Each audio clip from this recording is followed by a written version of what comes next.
चेंडू आडव्या बॅट खेळण्याचा प्रयत्न बॅटची कडा लास्ट ऑफ सीमारेषेच्या फाईंडकडे चेंडू जातोय आणि 2 धावा सहज पूर्ण. आणि या 2 धाव्याच्या मदतीनं संघ जाऊन पोहोचलाय 48 या धावसंघ. 10 चेंडू 20 धावांची गरज. प्रत्येक चेंडू मागे समीकरण बदलताना आपण पाहू शकाल. 10 मध्ये बनवायच्या 20 धावा म्हणजे प्रत्येक चेंडूवर 2 धावांची गरज. हे षटक खरं तर सामन्याचा निर्णय सांगतील की या षटकामध्ये धावा किती येतील. आणि पंचांचा इशारा इट्स अ नो बॉल आणि चेंडू जाईल सीमारेषा पार चौकार. या चेंडूवर मिळतील एकूण 5 धावा.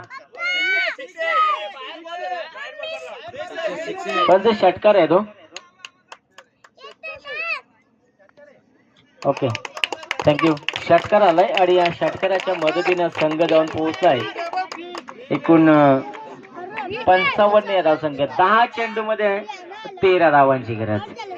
कारण एक नो चेंडू तुम्हाला या स्पर्धेच्या बाहेर खरं तर घालवेल. आणि